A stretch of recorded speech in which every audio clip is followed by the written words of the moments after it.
So here we have the Honda CR-V automatic on a 66 plate. I'm going to start off by showing you around the outside of the car, and then we'll hop in and run through some controls on the inside. But from the outside, you can see it's a 5-door car with alloy wheels and tinted windows. Let's start off inside the boot and then work our way around the rest of the car from there. So as we approach the boot, you can see we have reversing sensors, plenty of boot space as well, along with that 60/40 split folding rear seat should you wish to increase this space even further. Okay, so we're going to work our way back round to the front of the car, and then we'll hop in and run through some controls on the inside. But now that we've done a full circle of it, you can see it's in excellent condition the whole way round. Just briefly before we climb in, I think it's well worth seeing the interior from this exterior point of view. There's plenty to run through on the dashboard, so let's hop in and we'll do that right now. Okay, now that we're inside the car, we're going to start with the dials. On the left-hand side, we have the rev counter, we have the speedometer in the middle, and on the right-hand side, the fuel gauge. In between the speedometer and rev counter, you can see it will highlight what gear this car is in, so we're in P for park at the moment.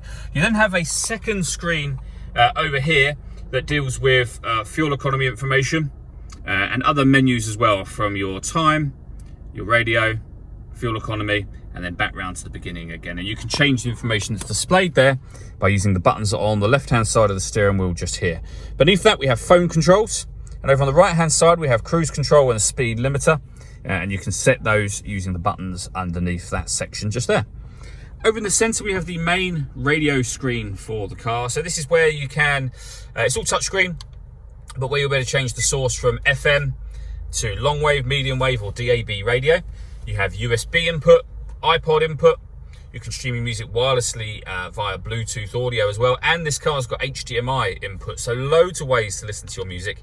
We can get back to the main menu from here, and at the moment that's the audio main menu, you can see, or you can use the buttons up in the top here to go back a step to whatever section you want, and that button will take you all the way back to the home screen where you can pair your phone amongst other things. Obviously we're not going to pair a phone at this moment in time. But you can swipe through these other screens where various information, including Honda apps, can be found. If I put the car into reverse, we will see we have a full color reversing camera with guidelines showing you what direction the car is headed in relation to the image that you see on the screen. And then below that, we have dual zone climate control. So you can adjust the passenger temperature, the driver temperature. You can adjust the fan speed up and down. You can determine what direction you'd like the air to be distributed in.